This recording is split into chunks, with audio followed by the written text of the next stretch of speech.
नमस्कार साथियों, स्वागत है आपका मेरे YouTube channel electric guide and tips पर। साथियों, आज के वीडियो का टॉपिक है MCB, MCCB और RCCB में क्या डिफरेंस होता है। दोस्तों, मैंने यहाँ पे 3 डिवाइस ले रखी है। तो इसको हम MCB बोलते हैं, इसको MCCB बोलते हैं और इसको RCCB बोलते हैं। इस वीडियो में हम जानेंगे इन तीनों डिवाइस में क्या फ़र्क होता है और इन डिवाइस का वर्किंग प्रिंसिपल क्या होता है, उसके बारे में हम चर्चा करेंगे। तो दोस्तों, सबसे पहले बात करते हैं MCB, MCCB और RCCB की फुल फॉर्म क्या होती है। MCB की फुल फॉर्म होती है मिनिएचर सर्किट ब्रेकर और MCCB की फुल फॉर्म होती है मोल्डेड केस सर्किट ब्रेकर और RCCB को हम रेजिडुअल करंट सर्किट ब्रेकर बोलते हैं। और ये जो RCCB है, इसका एक और नाम भी होता है जिसको हम RCD बोलते हैं, उसको बोलते हैं रेजिडुअल करंट डिवाइस। तो दोस्तों, RCB को हम RCD भी बोलते हैं। RCD की फुल फॉर्म होती है रेजिडुअल करंट डिवाइस। तो दोस्तों, RCCB और RCD एक डिवाइस होती है, इनका फंक्शन भी सेम होता है और ये लीकेज करंट पे काम करती है। तो इनके नाम के बारे में आपको कंफ्यूज नहीं होना है, ये दोनों एक ही डिवाइस होती है। तो दोस्तों, हमारे पास में ये 3 डिवाइस है, तो इसमें तीनों में फ़र्क क्या होता है। तो दोस्तों, ये मिनिएचर सर्किट ब्रेकर होता है MCB। तो इस पर जो एक डिजिट लिखा है D63, तो D63 का मतलब हो गया 63 एम्पियर की एक डिवाइस है। दोस्तों, मिनिएचर सर्किट ब्रेकर होता है वो हमें 2 तरह के प्रोटेक्शन देता है। एक को हम थर्मल प्रोटेक्शन बोलते हैं और दूसरे को हम शॉर्ट सर्किट प्रोटेक्शन बोलते हैं। जो थर्मल प्रोटेक्शन होता है उसको हम ओवरलोड प्रोटेक्शन भी बोल सकते हैं। और हमारी जो MCCB है, ये भी हमें 2 तरह के प्रोटेक्शन देती है, ओवरलोड और शॉर्ट सर्किट। लेकिन इन दोनों में फ़र्क है। इन दोनों में फ़र्क क्या है, एक तो MCB होती है वो हमें मार्केट में ज़्यादा बड़ी रेंज में नहीं मिलती है।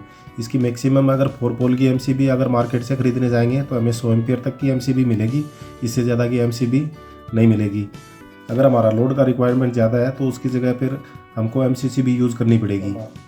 दोस्तों, मान लीजिए हमारे पास में एक 63 एम्पियर की MCB है। तो इस MCB पे हमने कुछ मोटरें चलानी है और हमने इस पे लोड कनेक्ट कर रखा है। दोस्तों, सबसे पहले हम बात करेंगे ओवरलोड की कंडीशन कौन सी होती है और इसमें ये प्रोटेक्शन कैसे देती है। तो मान लीजिए हमारे पास में ये कुछ अलग अलग तरह के लोड है और इसको हमने 63 एम्पियर की MCB से ऑपरेट कर रखा है। तो उदाहरण के तौर पे मान लीजिए हमारे पास में ये 20 एम्पियर की 3 लोड है। हमारे पास में तीनों तरह का लोड है। तो ये तीनों तरह का लोड अगर एकदम स्मूथली चलेंगे तब तक कोई दिक्कत नहीं आएगी। हमारी जो मोटर है इसमें कुछ मैकेनिकली फॉल्ट हो गया है या कुछ बेरिंग की प्रॉब्लम होने की वजह से ये फिर ज़्यादा एम्पियर लेने लगेगी। तो मान लीजिए हमने जो 60 एम्पियर का 63 MCB पे लोड लगा रखा है, तो इसमें ये मोटर है वो कुछ मैकेनिकल प्रॉब्लम की वजह से ज़्यादा करंट लेने लगेगी। तो मान लीजिए इसका जो लोड है वो 25 हो गया या 30 एम्पियर हो गया, तो उस कंडीशन में हमारा जो टोटल लोड हो जाएगा वो 70 एम्पियर हो जाएगा। तो इसकी जो कैपेसिटी है उससे ज़्यादा होने की वजह से इसके अंदर बायोमेटेलिक स्ट्रिप होती है। वो बायोमेटेलिक स्ट्रिप होती है वो धीरे धीरे गर्म होकर हीट होकर बेंड होने लगती है। तो बेंड होने की कंडीशन में वो मूविंग कॉन्टैक्ट है वो फिक्स कॉन्टैक्ट को छोड़ देगा। तो उस कंडीशन में हमारा जो ब्रेकर है वो ट्रिप हो जाएगा। तो दोस्तों, ओवरलोड की कंडीशन में कुछ समय लगता है, 10 सेकंड, 15 सेकंड या 20 सेकंड। तो उस कंडीशन में क्या होता है, इसकी जो स्ट्रिप होती है वो धीरे धीरे करके बेंड होती है। बेंड होने के बाद में इसको मूविंग कॉन्टैक्ट है वो फिक्स कॉन्टैक्ट को छोड़ देता है और हमारा MCB है वो ट्रिप हो जाता है। लेकिन शॉर्ट सर्किट की कंडीशन होती है तो उसमें इंस्टेंट ट्रिप होता है। और दूसरा है शॉर्ट सर्किट। तो शॉर्ट सर्किट की कंडीशन में दोस्तों क्या होता है, इसके अंदर में मान लीजिए यहाँ पे 2 फेस है आपस में टच हो गए या फिर न्यूट्रल और फेस है वो टच होने की कंडीशन में, शॉर्ट सर्किट की कंडीशन में ये MCB है वो इमीडिएट ट्रिप कर देती है, क्योंकि उस कंडीशन में बहुत ज़्यादा अमाउंट में करंट फ्लो होने लगता है। तो उसको बोलते हैं शॉर्ट सर्किट ट्रिप। तो दोस्तों, हमारे पास जो MCB और MCCB है, इस दोनों डिवाइस में सेम तरह के 2 ट्रिप होते हैं, ओवरलोड और शॉर्ट सर्किट। लेकिन इसमें अंतर क्या है, इसमें पहला अंतर तो ये हो गया कि ये हमें 100 एम्पियर से ज़्यादा की रेंज में MCB अवेलेबल नहीं होती है और जो हमारी MCCB होती है वो हमें 1000 एम्पियर तक की रेटिंग में मिल जाती है। तो अगर हमारा जो लोड का रिक्वायरमेंट ज़्यादा है तो उस कंडीशन में हम MCCB को सेलेक्ट कर सकते हैं। MCB और MCCB में दूसरा फ़र्क ये होता है कि इनका जो करंट रेटिंग होता है वो फिक्स होता है, ये सेल्फ ऑपरेट होती है। और MCCB होती है तो उसको हम करंट की कैपेसिटी को वेरी करवा सकते हैं। इसमें हम एडजस्टर होता है तो एडजस्टर से इसकी करंट की कैपेसिटी है उसको कम या ज़्यादा भी कर सकते हैं। और MCB होती है वो सेल्फ ऑपरेट होती है, उसके अंदर जब ओवरलोड की कंडीशन होगी तो ये अपने आप ट्रिप होती है। MCCB होती है उसके अंदर एक टेस्ट बटन होता है, तो इसकी परफॉर्मेंस को हम चेक कर सकते हैं कि ये शॉर्ट सर्किट और ओवरलोड की कंडीशन में ट्रिप होती है कि नहीं होती है।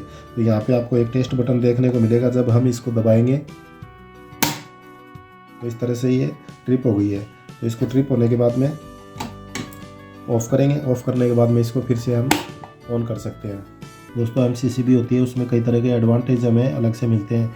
इसके अंदर एक तो एडजस्टर होता है, जिससे हम इस एडजस्टर से इसकी करंट कैपेसिटी को वेरी करवा सकते हैं। तो मान लीजिए हमने मिनिमम पे सेट कर दिया है, तो मिनिमम पे सेट करने के बाद में इसमें जो 44 एम्पियर होता है तो उस पर ये एडजस्ट हो जाएगी। जब हमारा लोड 44 एम्पियर से ज़्यादा हो जाएगा तो ये अपने आप ट्रिप हो जाएगी। और इसके अंदर हम टेस्ट भी कर सकते हैं, इसकी परफॉर्मेंस को चेक कर सकते हैं। उसके लिए ये टेस्ट बटन होता है, उस टेस्ट बटन को हम प्रेस करेंगे तो ये ट्रिप हो जाएगा। तो इससे हमें ये पता चल जाएगा कि जो हमारी MCCB है उसकी परफॉर्मेंस एकदम ओके है। दोस्तों MCCB में हमें एक एडवांटेज और मिलता है, जिसमें हम इसका जो लीकेज करंट होता है उस पर एडजस्ट कर सकते हैं। इसके अंदर ELR और CT कॉइल लगाने के बाद हम इसमें लीकेज करंट को एडजस्ट कर सकते हैं।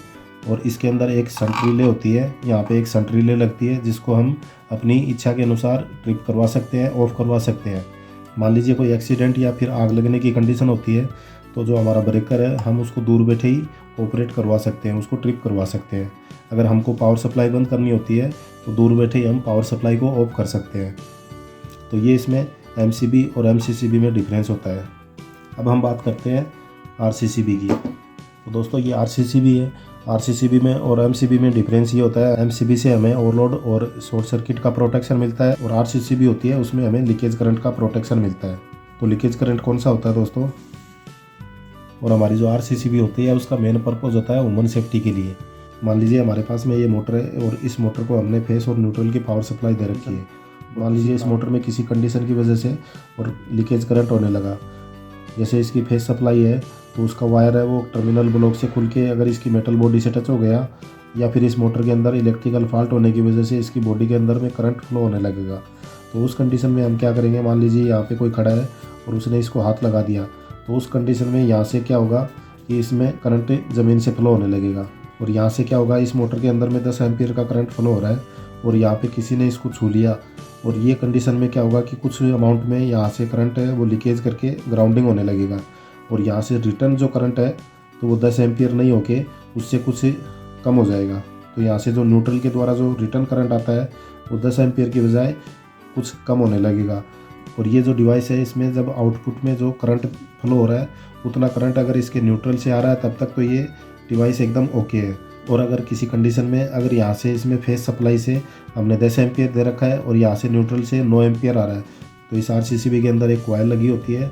ये कॉइल है जो लीकेज करंट को सेंस करने का काम करती है।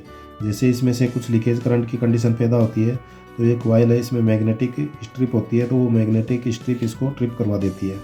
तो दोस्तों इस तरह से RCCB होती है वो लीकेज करंट के लिए काम में ली जाती है। RCCB होती है उसको हम डोमेस्टिक वायरिंग में ज़्यादा यूज़ करते हैं। RCCB जो होती है वो ह्यूमन सेफ्टी के लिए यूज़ की जाती है। दोस्तों उम्मीद है इस वीडियो से MCB, MCCB और RCCB होती है उसका जो डिफरेंस होता है उसके बारे में आपको अच्छे से जानकारी मिल गई होगी। अगर आपको वीडियो पसंद आया तो लाइक कीजिए, कमेंट कीजिए, शेयर कीजिए। अगर आप चैनल पे नए हैं तो चैनल को सब्सक्राइब करके बेल आइकन पे ऑल पे क्लिक कर दीजिए, ताकि इस चैनल पे अपलोड होने वाले वीडियो की नोटिफिकेशन आपको मिलते रहे।